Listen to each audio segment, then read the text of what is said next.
Hello, ladies and gentlemen. My name is Piers, CEO of RDXWorks. I'm here with the founder, Dan Hughes, and today we're going to do another episode of AMA, Ask Me Anything, from the community. This is actually the second one in quick succession that we've done because we left a couple of weeks in the community where some questions built up. So we decided we'd carry on powering through the questions. The first one is from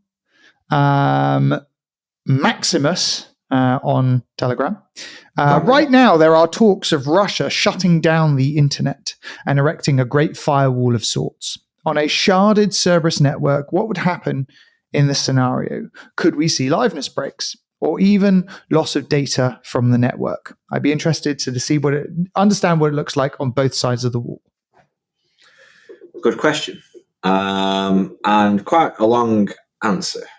I'm afraid, everybody. This is like class. This takes me back to like early crypto days because this was always the thing, but it was always China. What happens if China stops like things happening, and what would happen to the Bitcoin network? So this is a classic question. It's great. It is a classic question, and like this question is kind of it's part of the foundation of consensus from a theoretical point of view, right? Like, and it's called a petition in computer science terminology. You might also have heard it being referred to as like a fork, right? You get a fork of the network.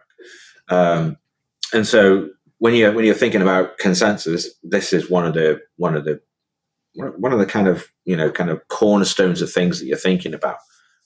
Because you can get petitions for any number of reasons, right? It might be Russia, it might be China, or it might be there's internet connection problems just naturally. Right. You have an adversary that's eclipsing other validators and actors in the network so that they don't know what's going on. Yep. And from the rest of the network's point of view, they've gone offline, but they haven't really. Like there's just so many things that that can happen, right? And it can also happen naturally as well, right? If you got a bug in the code, like I think there was a potential risk of this with Geth, I think, with Ethereum last year, where there was a bug in the code that if it had triggered, it would have caused two versions of the Ethereum network. Right. So Geth instance versus the parity instance. Yeah. There was a really subtle difference in between the way they worked out the difficulty, I think, and it was to do with the uncles and a quirk of how the uncles had been implemented.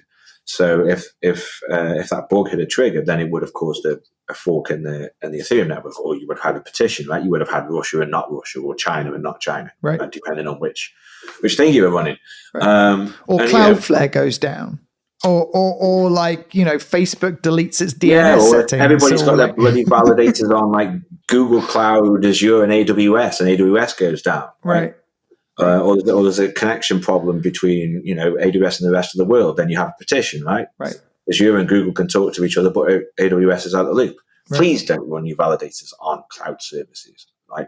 Let's just put that out there, right? Please do not do that.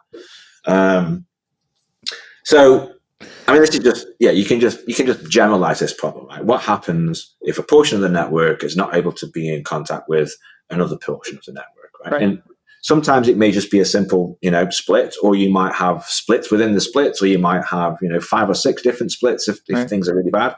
But it all just boils down to the same thing. Basically, you've got petitions that you need to deal with. So let's just take a really simple point of view here, right? A really simple consensus that doesn't have any liveness guarantees. So I'm talking about PBFT. I'm talking about hot stuff, which we're using in Olympia. Variants of like Raft and stuff. There's a bunch of classical multi-degree consensus mechanisms that don't have liveness guarantees, right? So let's say that 20% of all the validators are in Russia for the sake of this argument, right? Mm-hmm. And then for whatever reason, those 20% of validators, or 20% of stake, or however you're measuring it, right? But essentially 20% of the network is in Russia and they can't connect the rest of the network, right? Now, because that 20% doesn't breach the bounds of your consensus mechanism in terms of being able to make progress, right? Which is, it's commonly referred to as F. Yeah, so F is the number of faulty nodes. And in most classical consensus mechanisms, F represents 33% of the network, right? So in this case, 20% are in Russia and they can't connect to everybody else. Everything's fine, right? The validators in Russia can't make any progress, so they just stop at the last point that they could get to, and they don't do anything. And then everybody else in the rest of the world, they've got 80% still, so they're all good, right? Because you need 2F plus 1. So if F is 33%, you need 2F, 66, plus 1, 67, right? You've got 80, so you're good, yeah? So everybody else in the network carries on doing stuff, and everybody's happy. And then when those 20% that are stuck in Russia finally get connectivity again, they'll just catch up, and then you've got your 100 again, right? Great. So that works fine for deterministic, multi-degree, non-liveness guaranteed consensus mechanisms. What happens if you're on Bitcoin, right? Right. Well, let's just quickly go through the scenario, like keeping the simple scenario, right? Like, let's say that Russia is cut off for a long time, and the nodes in Russia with the 20% decide that they actually just want to have a Radix network working, and they understand that it's going to be within the constraints of Russia. Now, they could go through social consensus, right? Decide to manually delete all of the stakes that are outside of Russia. Yeah. Publish an updated version of the node runner software. Essentially, do a hard fork, and then continue to make progress. But at that point, the two networks would be incompatible, and they would never recombine. Yeah. And the ones on the other side of the network is, as you say, a hard fork in exactly the way that Bitcoin Cash is a hard fork of Bitcoin, or Ethereum Classic is a hard fork of Ethereum. Well, actually, what you would have there is you would actually have a nothing at stake problem in the simplest sense, right? Because if they hard forked, they would have their own version. Right. But then when they're able to get connectivity again, those same identities, that stake would still be over here waiting. Right, that's unless it's been slashed or something. Right, unless they slashed it, which they could also do. Right, we're staying simple. So in theory, if there was no mechanism over here to deal with that, if it really was just a simple consensus mechanism, then they would be able to join this network too, and they would essentially be able to double their rewards. I was actually skipping ahead wrongly as well.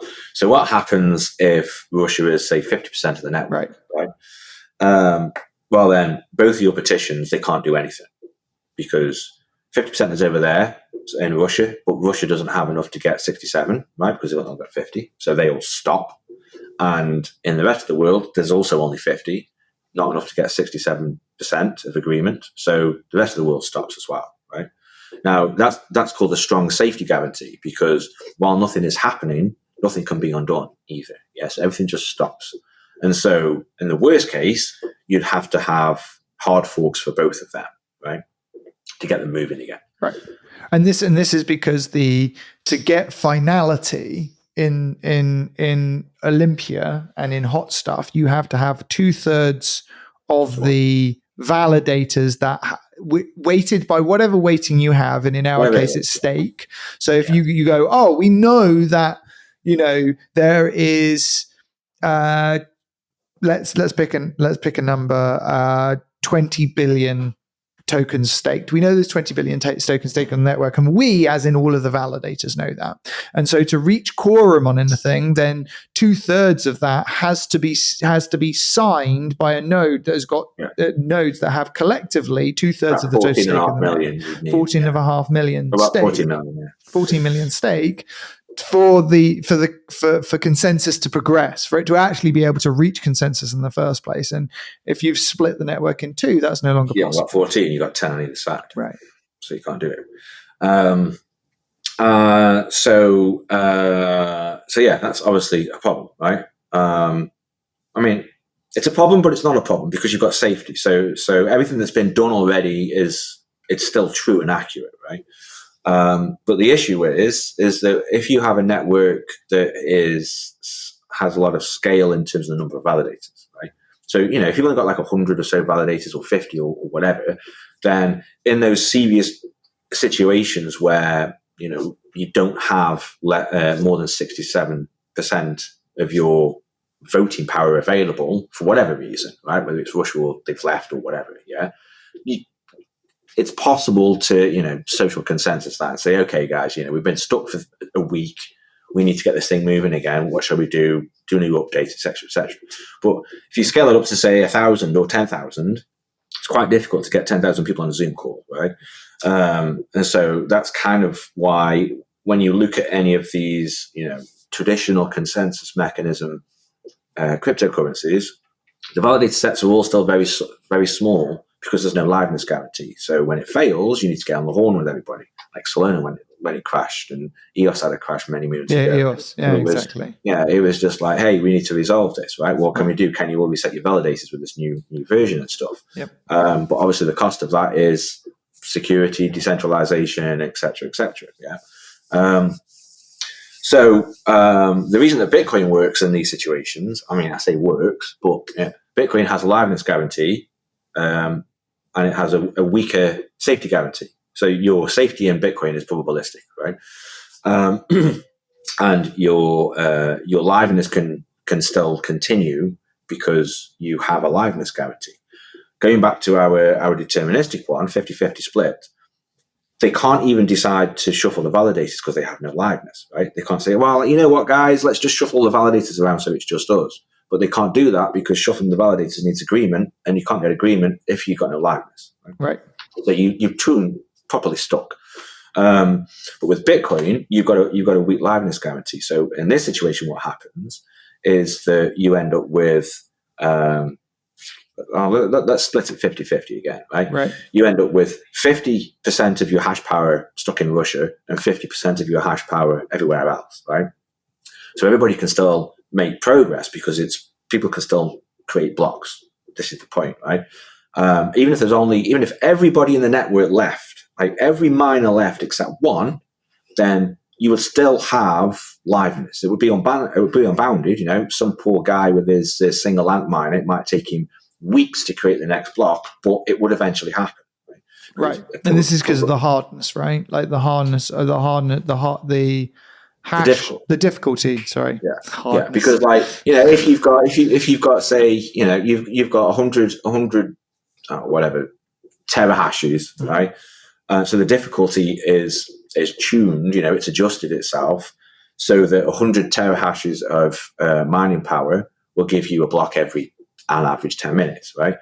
But if 99 terahashes leave, then it's going to take 1,000 minutes, nearly a day, for the next block because you've got 1% of what you had. So your block time is going to go from 10 minutes on average to 1,000 because there's only one guy left, right? But you still have liveness, yeah? That block will eventually come and you'll be able to make progress. Right. And the same thing happens here in this petition situation. You got half of the mining power on both sides, so the block interval would drop from average 10 minutes to would increase to 20 minutes.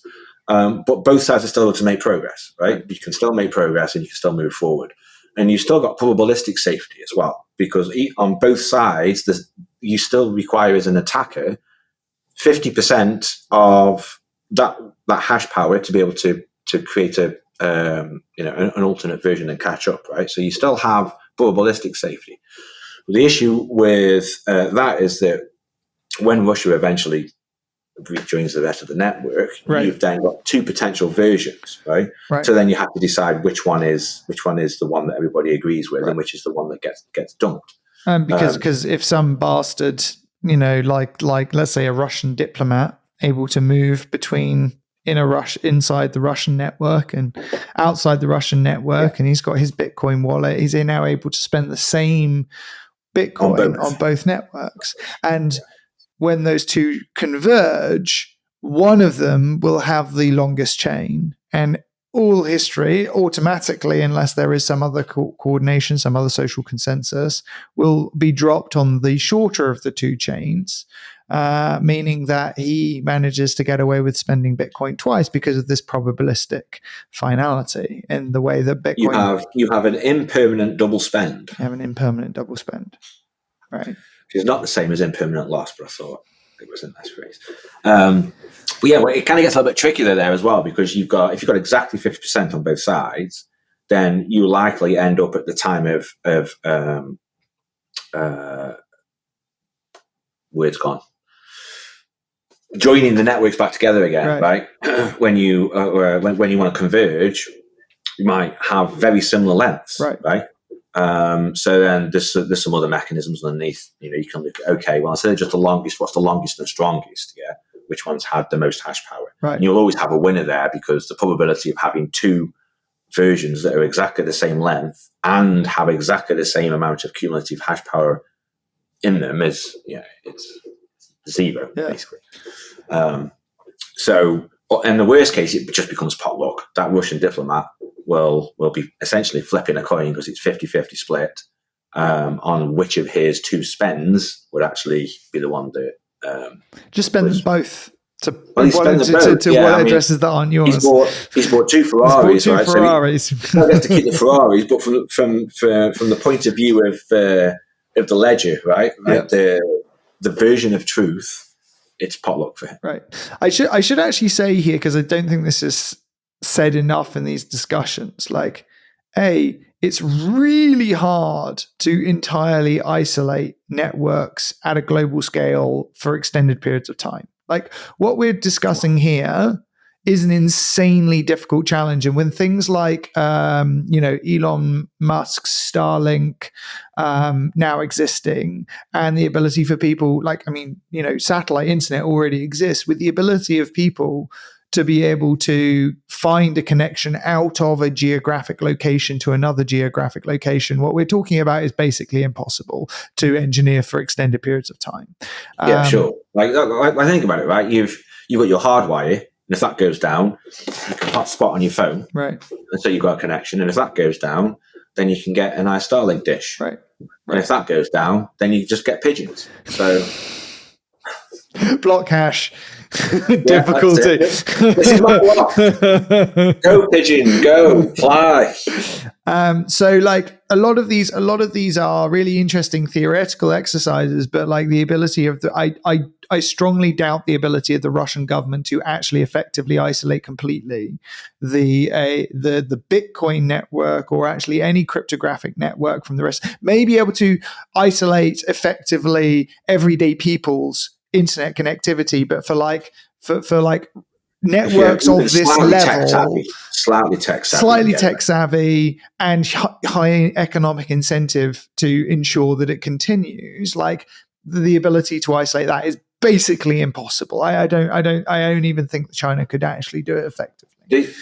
What's interesting about these kind of situations, and in like computer theory and science and stuff, is that I'm not sure if there's even a word for this. Maybe but it's like you spend a lot of time implementing it and make sure it's strong, and then nobody ever tries it. But if you didn't put the effort in to make sure it was strong, everybody would have a crack at it. Yeah. It's yes. Do you know what I mean? It's a little bit paradoxical. Yes. Like, we spend all this effort to make sure that this is true, and nobody attempts it. I don't know what it's called. I mean, it feels like it's the paradox of safety, right? Like there was this thought experiment that I read once about the idea that an American senator in 1999 petitioned successfully to have steel doors installed on all pilot cabins on airlines, such that 9/11 was not possible. However, because 9/11 didn't happen, he actually ends up losing his elected office because of the cost that he incurs to the American airline industry, and making it less competitive and bogging down the industry with regulation, right? So like things like that are like great thought experiments, because you don't know what you have prevented from happening as a result of the things that you've put in place to create safety in the first place. So like what my point was basically that a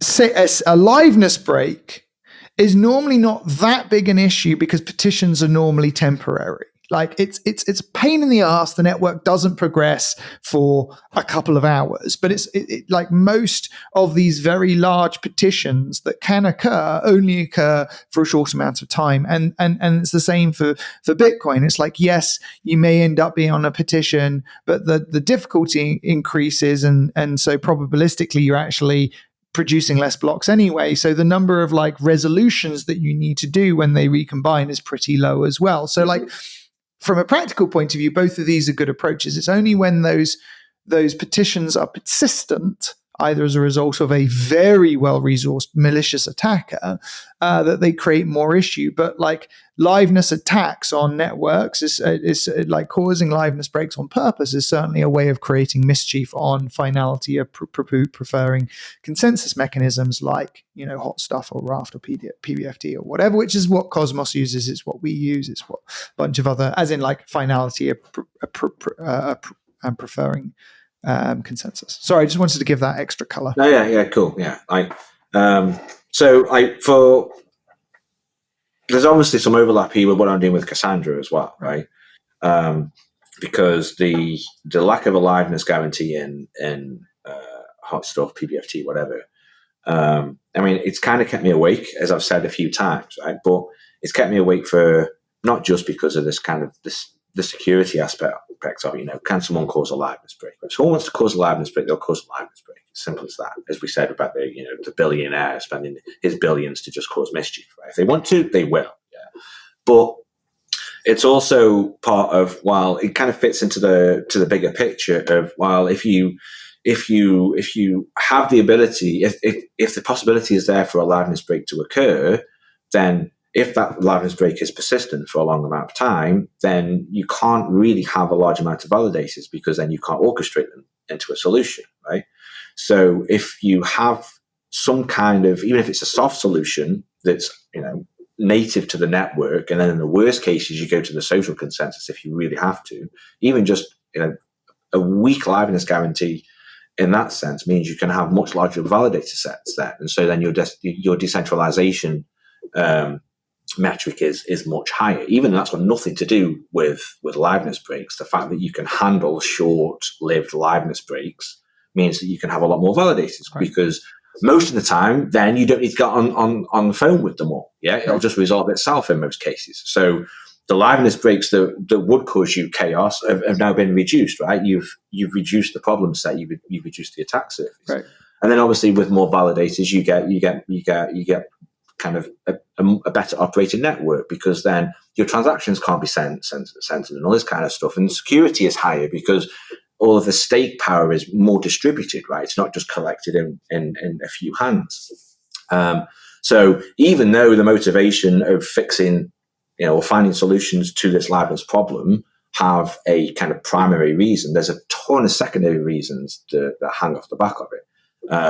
And so the likelihood of a liveness break happening is slim, but if you ignored it, then you would have to be constrained in these other areas. So hope that makes sense. Yes, it does. Yeah. And like it's sort of one of the reasons, if you sort of like dive just a little bit down into sort of like economic incentives and the way that we nudge behavior on these networks, why we have this exponentially increasing reduction in your validator, your node runner staking rewards based on the number of proposals you've missed in an epoch. So like it isn't like linear. It goes from like 100% validator rewards to 0 between 98% presence and 100% presence, or 100% presence and 98% presence. Yeah. And it's behaviors like this that are part of the reason you want to make sure that there are strong incentives for people staking to nodes that are maintaining good liveness, because liveness is one of those things that you want to make sure is always good on these networks, especially when you go towards things like Xi'an. Mm-hmm. Yeah. So I think that's I think we've done that question. I think we've done it justice. We've done it justice. Question 2 by Mikeology, but with a 3 instead of an E. With the Xi'an release, what would be the maximum amount of validators running over the same internet connection without reducing network performance? Okay, unknown, but I can tell you some bits of information about this that maybe help. So because we have Cassandra, right? Again, something else that Cassandra can help us get a bearing on. I wonder if this question was as a result of our discussion that we had previously about state vote model efficiency and like the bicycles going between voting. So when I do my Cassandra tests, I frequently run multiple instances on a single box because it's just easier to manage, right? So instead of having 24 core boxes, I've just got one 60 core box. And then I can just run multiple instances of the Cassandra stuff just in place, right? Much easier. For people's context, can you just give a little bit of background as to why this question is an important question? Or an interesting question? It's an interesting question because I suppose it highlights various efficiencies and things, right? Around like the state vote model that we were talking about and other stuff. Obviously, if you are operating a validator and you have a very powerful machine, but the current demand in the network is not saturating that machine, right? Then you're potentially losing potential revenue and profits, right? So if you could run more instances of validators on that machine, then you can maximize the machine, right? And obviously a more powerful machine is more efficient in terms of electricity use and carbon footprint than many smaller ones, right? Because you've got, say, 24 cores and you've got 20 banks of memory, 20 power supplies with their own losses, 20 drives, losses in the circuitry, etc. Whereas if you just got one big hefty machine, then you can increase your efficiency by like 10, 15%. So if you can run multiple on a single machine, it's much better. It's much better from the point of view of the individual. From the point of view of the network, a bit more risky because if that one goes, then multiple validators disappear rather than one validator. But if you're using stake, then you still have the I've got 1 million stake. If I put it on one validator, then I'm not really maximizing the value of that stake, right? But if I can put it on 10 and put 100,000 on each, then I can potentially earn a better reward as well. On Xi'an. On just to be clear, on Olympia, that is not the way you maximize your return. Just from a point of view of or if you've got a fat pipe into your house, right? And it's like, the demand is only using 10 megabits, but I've got a 100 megabit pipe. It's just about maximizing your resources, right? And I do this in the same way because it's more convenient, right?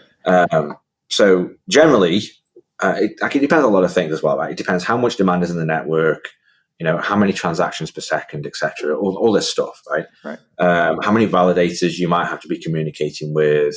There's a lot of variables, so you'll never get a kind of de facto answer. And if you are running at some point in the future multiple validator instances on the same box, you probably have to monitor it quite closely because if there's if network demand suddenly increases, then there's obviously a chance that validator that hardware is not able to support 8 validators anymore. Maybe can only support 4. Or your bandwidth is maxed out, which I think is connected to this, right? Because or whatever, right? So while you can do it, you have to monitor it. You definitely have to monitor it because you don't have that safety cushion, right? And so what I generally see with Cassandra is that I can run between 8 and 16 instances on one of these 64 core boxes. When I'm running an instance, they generally get 4 cores or equivalent to 4 cores, and between 4 and 8 gig of RAM, depending on what I'm testing and stuff. So quite low power to run an instance.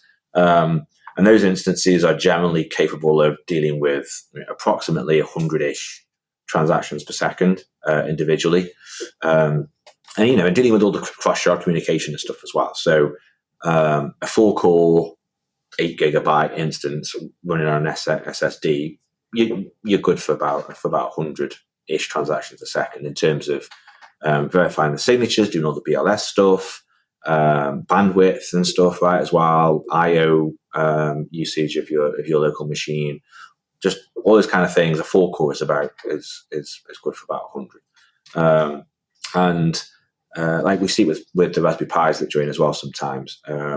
A Pi 4 is good for about 100. I mean, it's maxed out, so it's like, but it's good for about 100 currently in Cassandra.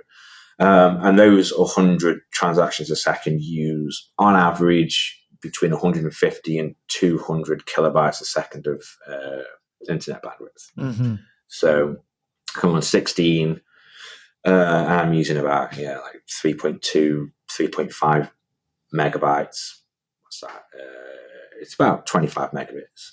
25 megabits. Okay, so like well within the range of most internet connectors. These are all simple transactions, though, right? They're just sending value from A to B. So when I'm running a spam and I've set some rate, 50 TPS, 100 TPS, whatever, in these instances, they're just simple transactions. They're not doing anything mega complicated.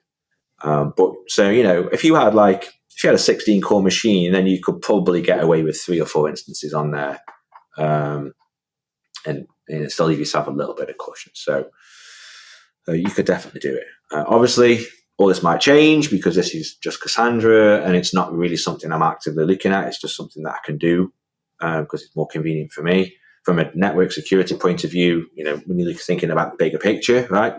Big machines running many instances, is that a good thing or not? Haven't really given that a lot of thought at the moment. It's just about getting the moving parts to work. I'm not really concerned about, one of my 64 core machines going down at the moment. So, well, you can. It's one of those, should I? Okay. Next question is from Ken the Hen. Would it be possible to compose a transaction in Xi'an that touches every shard, validator group, and thus slows down the network, whilst other unrelated transactions can still be processed? That transaction can be spammed to slow down the overall network. Is such a DDoS style attack possible?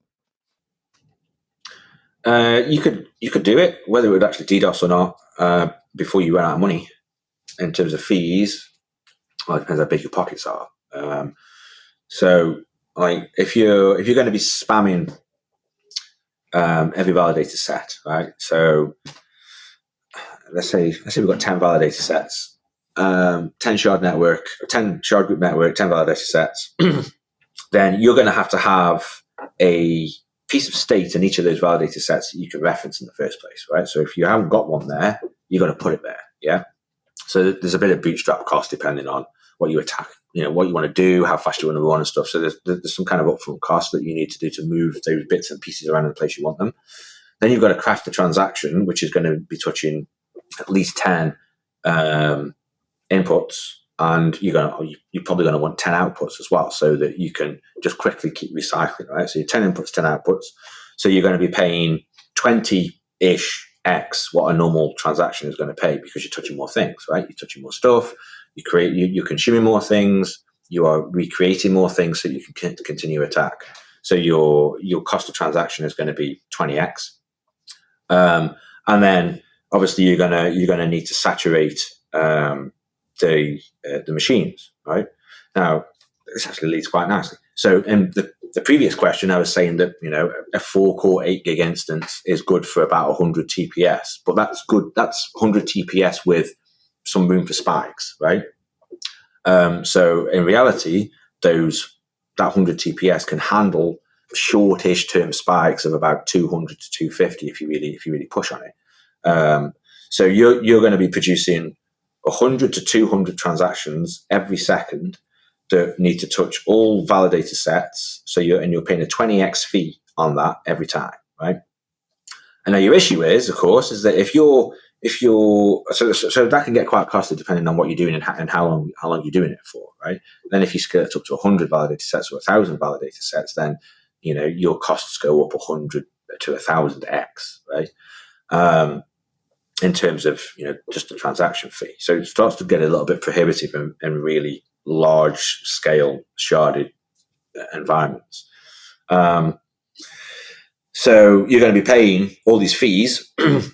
And then, depending, two things are going to happen, right? So a proportion of the fee will get burnt. So you're actually increasing the value of everybody else's coins quite quickly, which I'm sure everybody will be very happy for you to do that and suffer a little bit of DDoS because my bag's just 2x'd over the course of the past week because you've burnt so many coins. Those coins that you've burnt as well is just sunk cost, right? So you're not going to get anything back for them. So if your attack is kind of, if it doesn't net you at least what you've lost in terms of fee burn and paying for fees and stuff, then you're not going to do it, right?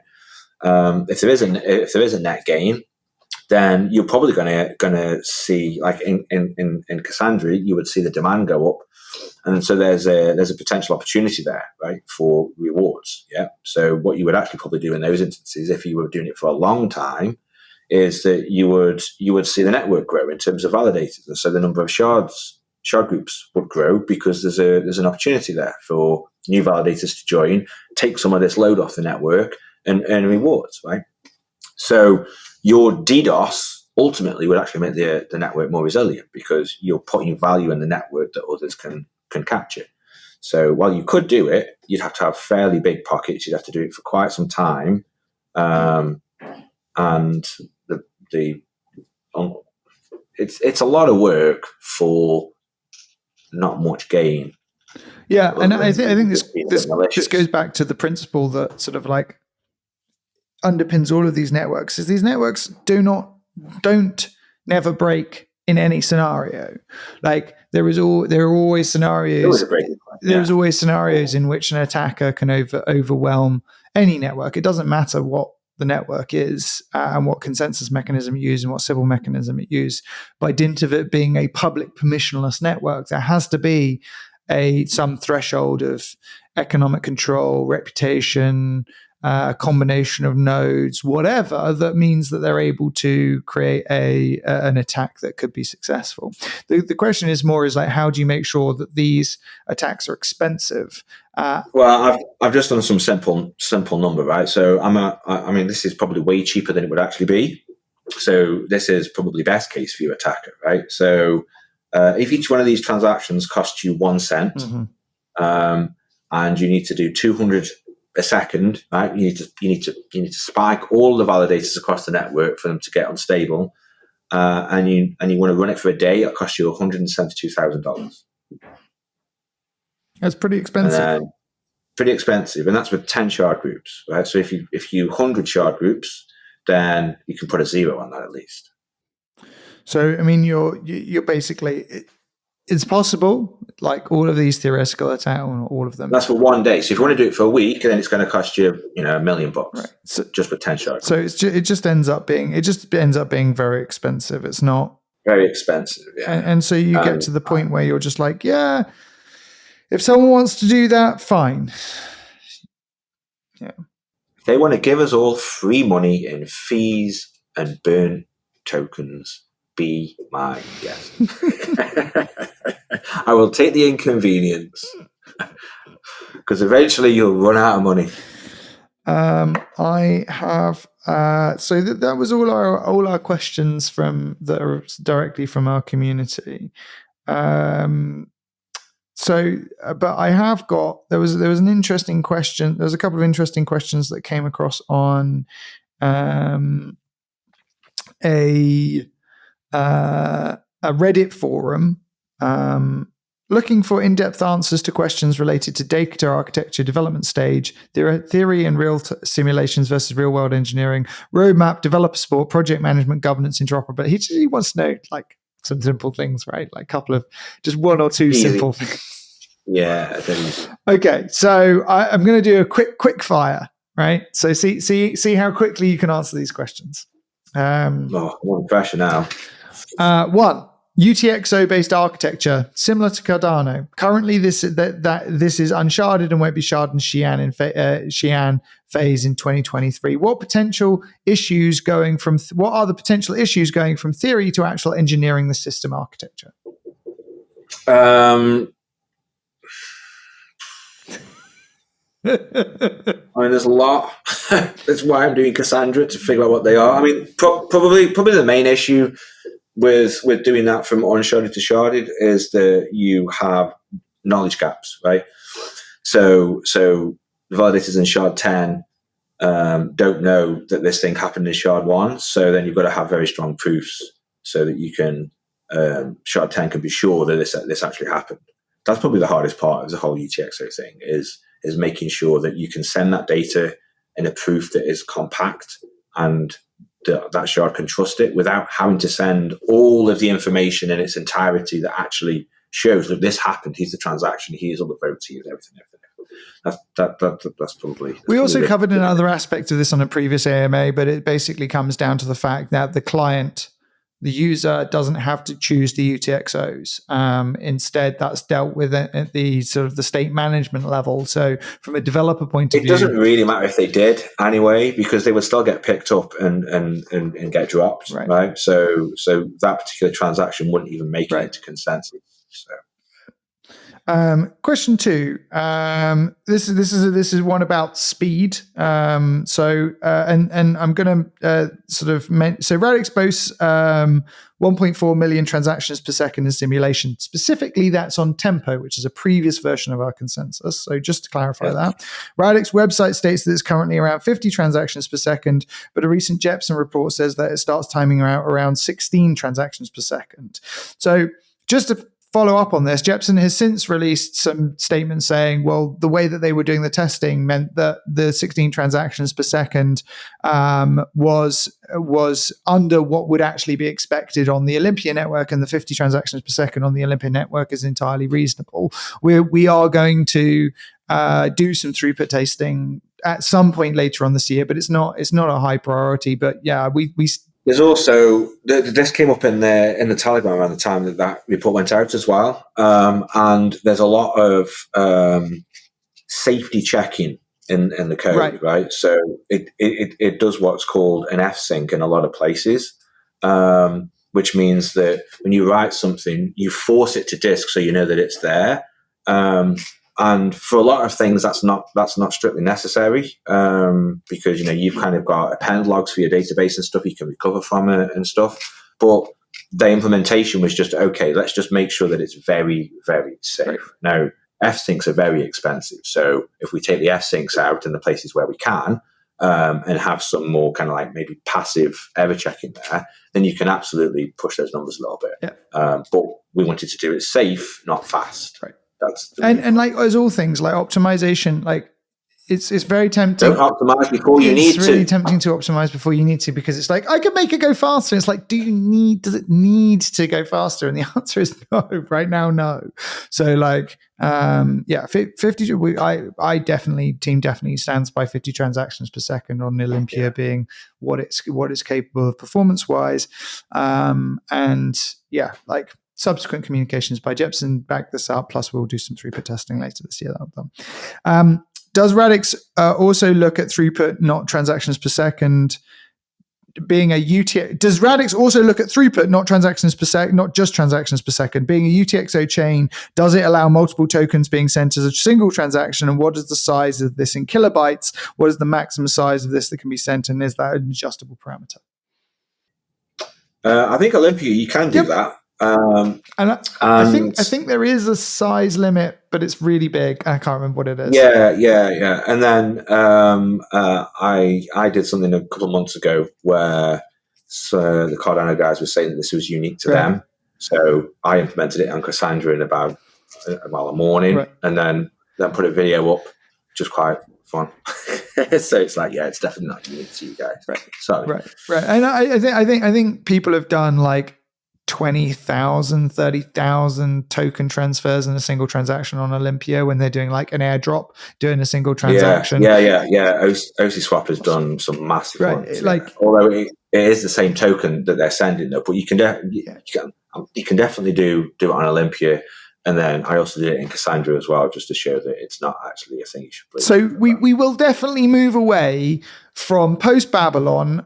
I think the industry is going to start moving away, but we're going to be pushing this trend as well, from the benchmark being transactions per second to the benchmark being something that is actually more representative of the type of thing that people do. Like, let's say, dex swaps per second or something like that as the benchmark, which is much closer to the complex kind of benchmarking that you actually want to look at to see whether or not a network is performant. But you can just have a bunch, right? Because you can benchmark state transitions per second, and then you can roll that up to transactions per second, and then you can roll that up to complex actions, which may consist of multiple transactions per second. So you just get a nice full spectrum of benchmark, right? Which is people in this space tend to just concentrate on the one with the biggest number. 4. Dex being developed on Radix. Will they be able to handle order book style dexes as well as AMMs? And is there any in development? I don't see why we can't do order book dexes. I mean, I've played around with that with those in a distributed network some time ago now, right. But there are some caveats to what you can and can't do with them. Yep.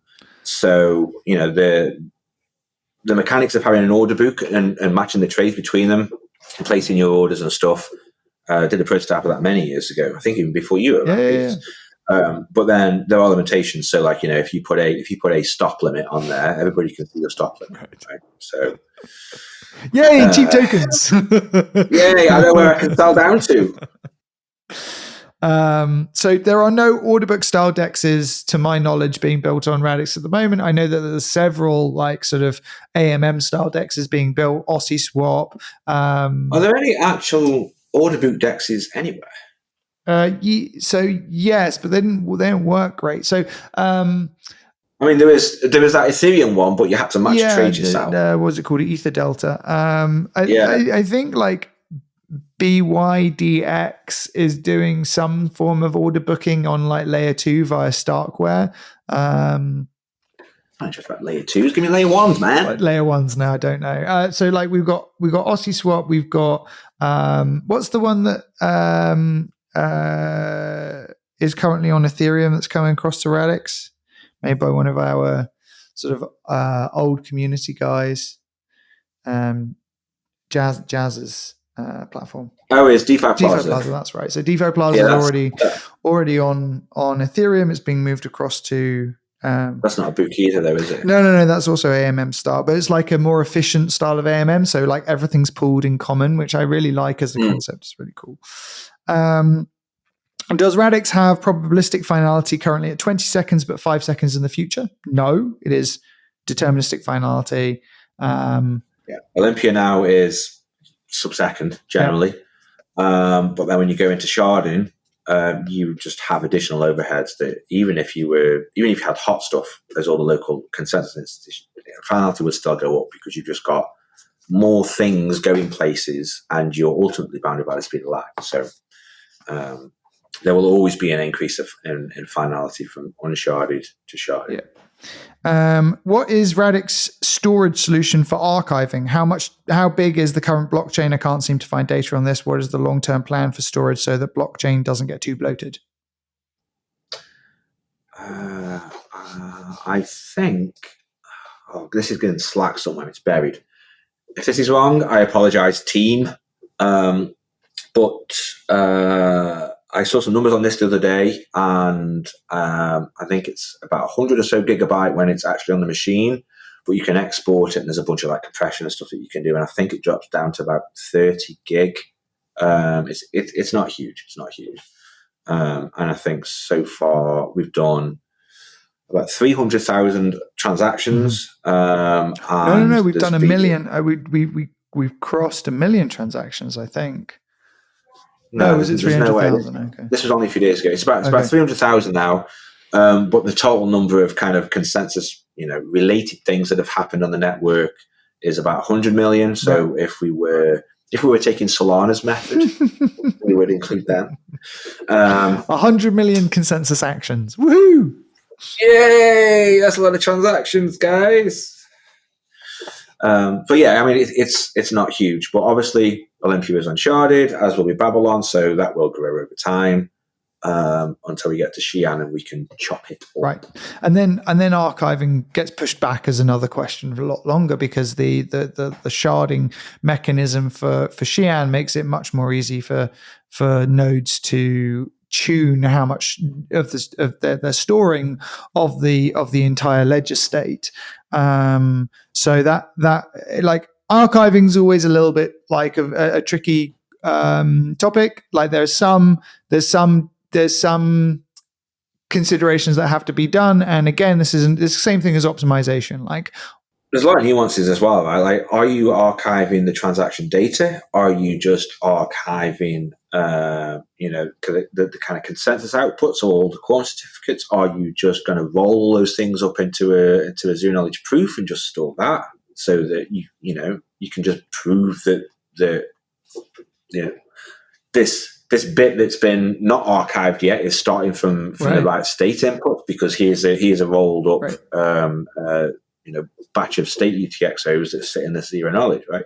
Like, how are you archiving? Or is there multiple tiers to it, right? Some nodes do one, some do a different type, some do another type. So, but this is an optimization, another optimization. It matters when it matters. But there are multiple paths you can go. It's not a biggie, but the way that we're doing sharding means that problem is pushed way off versus, networks like Solana or people who don't shard in the same way that Radix does. And last one in this section, we'll have to come back to this another time. Validators and nodes. I think I counted around 100 active ones from this Explorer website, which is the Radix Explorer website. What is the current total number distribution of these based on stake? How decentralized is it compared to other chains?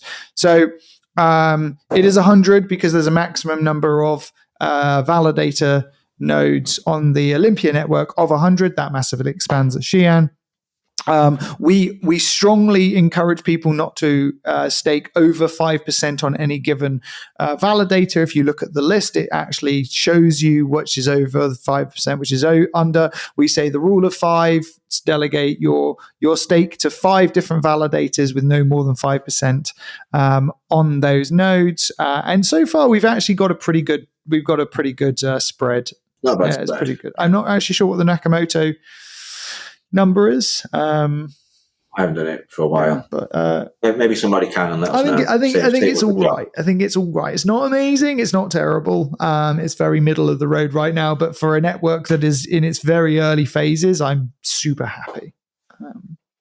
It's cool. Cool. I think that concludes our AMA. Thank you very much, Dan. And thank you very much, Piers. See you soon.